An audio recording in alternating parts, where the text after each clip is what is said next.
Folks, welcome back to a small video today of Rudy buying more. I think I'm the only one buying sealed vintage boxes. And we got a small collection. Mostly just want to discuss this little thing here because it's mostly just dual land related. But we also have one of Rudy's favorite Exodus cards, Mind Over Matter here. I want to discuss kind of a little basic thing from that little collection and also the state of the vintage market. I guess it's more of a conversation video, not much to really look at. First, I want to comment on the state of Vision boxes. If you have any Visions, Weatherlight boxes, or anything to sell or anything like that, I am currently paying 80% of eBay sold, which is essentially almost full price if you were to sell it on your own. So I think the last couple Vision boxes actually sold on eBay for around $1,200. So yeah, you're looking at like $1,000 and I cover your shipping. Essentially almost the same price if you sell it on your own. So if you have like Visions boxes, and I think Weatherlight is similar, but I think Weatherlight's a couple dollars more. We'd have to check the most recent average sold, but yeah, please contact me, AlphainvestmentsLLC at gmail.com. I remain the only Timmy willing to just burn my money to the ground. Because remember, what do they say on the internet? A fool and his money are departed or something, or they lose each other. That's me. So while everybody continues to be on the end is near train, I am going to be buried with all my cardboard that's worth zero. So that's my 1 minute speech on the Visions in the sealed booster box market. I'll be very blunt about it. I'm not buying them because I think they're going to go up anytime soon. I'm not buying them because I feel that they're going to skyrocket. I am buying them because I like them, and at a price point that we see today, the downside risk versus long-term potential is very appealing to me for anyone who doesn't want to wait 5 to 10 years for the market to turn. Please, let me take the loss and hold on to your product, and yeah, we'll deal with that. So, moving on to the more interesting part of this video. I want to talk about revised dual lands. So let's take these two out for a second. I want to talk about revised dual lands. So we got a tiny little collection here. We've been having tremendous contacts. Probably, I would almost say record-shattering amounts of people contacting me to sell me their vintage cards. And it just is what it is. It's a post-Magic 30 world. Mark Bottomwater is still swimming around in his We Will Never Reprint Collector's Edition and all that exciting things. And Cynthia Williams is still updating her Wikipedia page. Well, Chris Cox is wondering how many people are going to recognize him at the next cocktail party. So, in the mid-2023, a little positive piece of news. The price of dual lands, looking at, Channel Snowballs, Card Castle Kingdom Snowy things, really awesome things, Moon City Snowball games. The last 60 days, the revised dual land buy list on all the major stores has been not only steady, but actually had a little uptick. And I know people are going to go, really, Rudy? You're going to say like, an Underground Sea went from like 400 to 450, and that's exciting. Hey, it's not going down. Hey, I'm gonna take what I can get, But yes, the honest truth of it is that, well, the price of the dual lands, which is kind of the benchmark a lot of people and a lot of idiots like me follow, has been pretty stable. We haven't seen any further erosion in the actual wholesale store level of buying and selling dual lands in many months now. So I consider that kind of positive. Now again, we haven't seen any major upticks, but just the fact we are now on multi-month streak of dual lands being stable, I think that's a good thing. Now, of course, I'll go ahead and, we'll take our compliment sandwich and we'll go back to the other negative. The negative is still the amount of people selling and liquidating their old Magic cards is so high. We have places like Moon City Games that won't even pay you cash for your old cards. Well, guess what, folks? Rudy at Alpha Investments, AlphainvestmentsLLC at gmail.com. PP for pictures and prices, no giggities. And I'm still paying cash, so there you go. Yeah, so we still see tremendous selling pressure. But what's interesting about that is the prices aren't being lowered like a standard card or a modern card would be, where if a lot of people start dumping their, enemy fetch land because it's been reprinted a million times and a million Modern Horizons and Zendikar, expeditions, and, you see fetch land prices erode. You see, Arid Mesas and, you see Scalding Tarns go from $70 buy list to $60 to $50 to $40 to $30 to $25. You see the continuing push and suppression in price. But when we look at ABU and Revise specifically today, we're not seeing that. And I had some conversations about that in the last few days, and I was like, for the amount of people selling in the state of this, you would think that if everyone is dumping in this, the selling pressure is remaining so high that we would see more adjustments downwards in price, right? I mean, that logically supply and demand curve should adjust when supply continues to overpower the demand. Now, my only counterpoint to that is the selling pressure may be very high, but there's a very small slice of the pie, the Rudys of the world, there's a small chunk of buyers out there that are just unbelievably accumulating and building positions. That is one of my theories. I don't believe the average person is accumulating positions of reserve lists or revised dual lands or anything. And again, when people always ask me, well, Rudy, I'm thinking about buying into old magic. The first thing I always say is you should start with a nice set of revised dual lands. That's like the cornerstone, the backbone. That's the foundation of any vintage collection. You should always have, 10 revised dual lands. Of course, preferably, a play set, which is 40. But I mean, that can get pretty pricey for most people, especially when you're younger and you're still working and getting your life up and running. But it's intriguing that we continue to see elevated selling pressure, but the prices aren't moving. And that's what stumps me. Because that doesn't make sense. If you're having daily selling pressure, you're not going to keep paying the same price. The price will erode. The underground sea of the volcanic island, if the buy list is 400 to 500, but every day people are submitting and dumping their collections, that price should go down to 400, 390, 375, it should have that kind of staircase down ticking effect. And it's not happening. And that's very, very interesting. Because in the past, we look at all previous crashes, everything from 08, 09, even some weak markets in 2012 during the reprint era and the new printing strategy of Wizards with RTR Gate Crash, Return to Ravnica. And we look at even some weakness in 2017-18 with the iconic Masters 25, of course, Ixalan's, an hour of devastating your wallet, and that whole era. We went through a lot of weak cycles. And don't get me wrong, the most recent, the COVID boom and bust bubble, the 2022, bear market crash. When we look at all that stuff, along all of those swings and curves, the prices continuously were modified up or down, or it got so bad the stores just turned their buy list off or stopped paying for collections. So that's my speech. That's why I want to show nice dual lands that we got today. Small collection here. Now I want to move over to this. People ask me all the time, Mind Over Matter, City of Traders, Knoll Rods from Weather Lights, Survival of the Fittest. A lot of these I call kind of second-tier reserve list cards that are important. They're special, but they don't have that recognizing, iconic, immediately you recognize them from across the room. I mean, people around the world, when everyone's like, oh, Magic the Gathering, what's the best card ever? Black Lotus, oh, that's the flower. You have a certain attitude with certain things. Now, I want to comment about like the Mind Over Matter conversation. And I always love this card. I always thought it was broken and silly, but I really, I hold a position in it. I don't know if this is one of my buyout from an investor thing a couple of years ago, but the reason I want to talk about that is just in general. Remember, the second, and don't even talk about the third tier, Ice Age, Fallen Empires and all that stuff.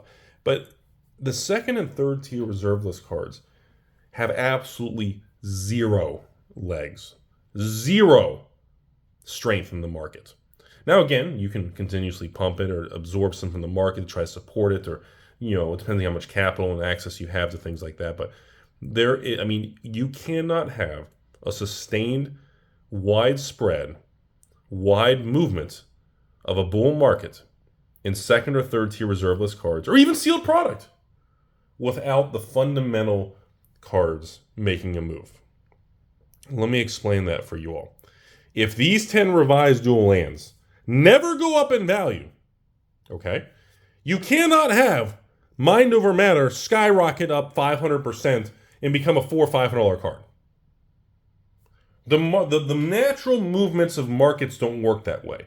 You cannot have a second tier reserve list level where this skyrockets 1,000%, and it's a $500 card. You can't have a $500 mind over matter in an underground sea worth the same thing. That's what I'm getting at. You can't have a card with a higher supply,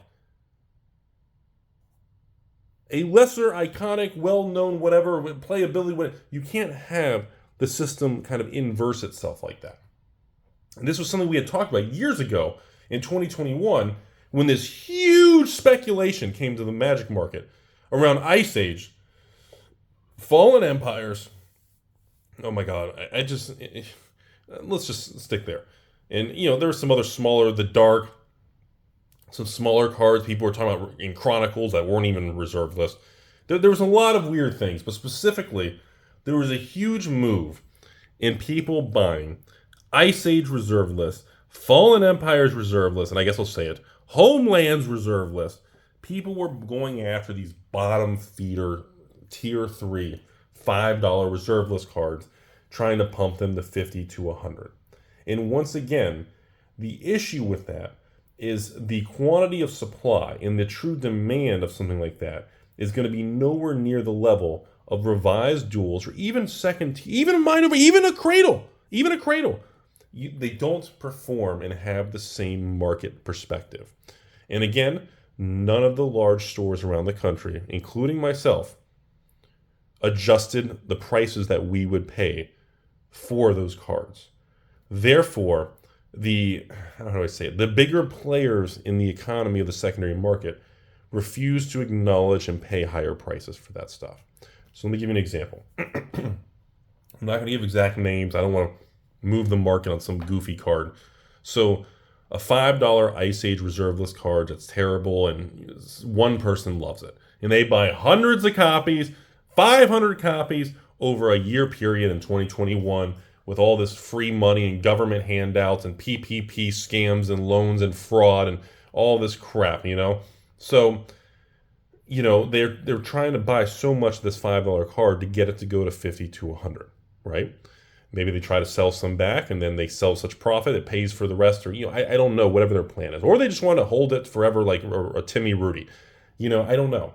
But again, when I remember there were people in 2021 contacting me asking if I would be interested in buying 500 copies of some bizarre Ice Age bulk reserve list card. I had messages like that. There were people who would send me a message saying, Rudy, I have 569 copies of this card. And it's some garbage. The only reason you'd want it is because reserve list or you're building a set for Ice Age. And I look at it, I'm like, okay, well, with all due respect, every buy list in the United States is paying $1 for that card. And you have hundreds of copies. It looks like it was a $3 to $5 card, which is right. If it's a $3 card, the buy list range is probably going to be around $1. Assuming it's not played and damaged, assuming it's minty fresh, which old cards like that, half of them are all played to hell. You think the card's now worth $20, $30, and you want to sell it to me for $15. And that's when reality sets in many times, and I say, look, I'm not paying you $15 for 569 copies of a card that has a buy list price of $1. Even if I paid you double or triple the buy list, that's $2, $3 a card. If it's $2, $3 a card, we can probably have a conversation and we can discuss further on condition and details of the transaction. But that's where things got complicated, and a lot of people, ran into some dark times and problems, and they weren't able to sell. And if that happened, they ended up holding. And if they held, here comes knocking on the door. You know what that knock is? It's Chuck Norris's fist. And he's saying, welcome to 2022's bear market. And that $15, $20, $30 card you want to sell to Rudy for $15, they turn down, goes all the way back down to $5, $6. And of course, the buy list goes from $1 to now just being labeled as bulk, or to 50 cents, or just they limit it to 4 copies, and after that, they don't want me. So now you're in a real pickle. Because now this individual, and unfortunately, and this is going to sound derogatory and rude or mean, but the people who tend to target something like that tend to not have as much experience, or they tend to not be as wealthy or have been through as many, market cycles, or they may not have fully thought out the situation. Now, I'm not saying, some of them probably did, but there's going to be some of these individuals that didn't. And now they're going to get backed into a corner. Prices are going to collapse. No one's going to buy it. And it gets ugly. It gets messy. So to recap this video, the fundamental mindset that I use is, once again, here's my hand on the camera. When you have like a second tier reserve list card like Mind Over Matter, let's say it's an even $50, okay? Let's just make up a number. This card cannot be manipulated to $500, 1,000%, a 10x return. We cannot manipulate that to $500. And if we do, it cannot hold organically because there's no organic growth. And the stores and everybody else in the market, the whales of the card world, are not going to acknowledge and pay $400 buy list for a $500 card. No one's going to pay $500 for Mind Over Matter instead of paying $500 for an Underground Sea. That's the issue. And at the end of the day, once we see, like I always talked about, there's a lot of videos. I'm telling you guys, if you can go back on YouTube and go on there, type in like Alpha Investments 2021, like reserve list buyouts, Ice Age, Homelands, like reserve list buy, like seriously, find. I know my channel has over 3,000 videos now, so trying to find some of these things, and YouTube's not very good at searching that kind of crap. It's very frustrating. But I had tons of videos in the 2021 era with Wall Street bets and GameStop to the moon, all this stuff. It was a fun time, but a lot of people made some really bad decisions. And as with most things in life, these booms and busts, they don't end well.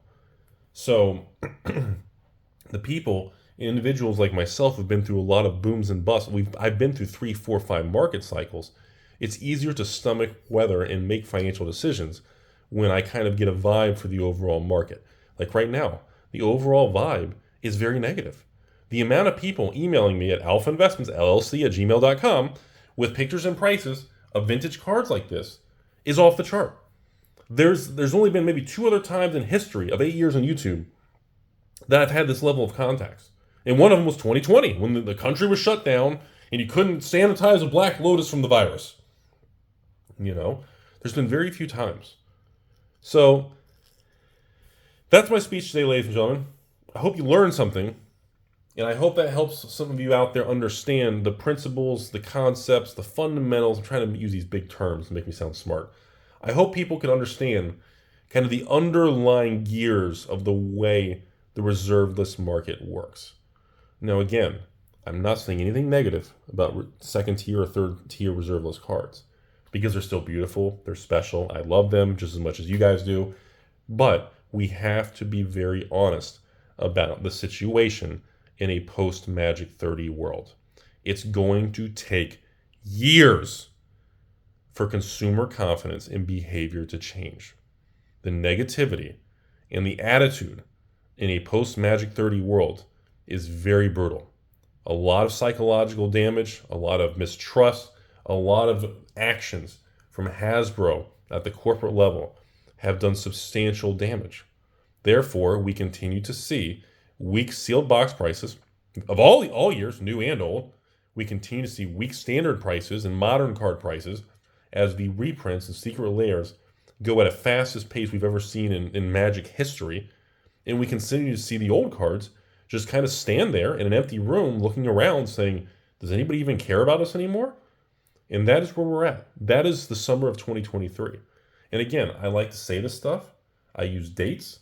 I like to discuss this stuff because this is like a living record of all the markets that so we can look back years from now and we can kind of get an understanding of what the market's done, been through, and how we got to where we are in the future.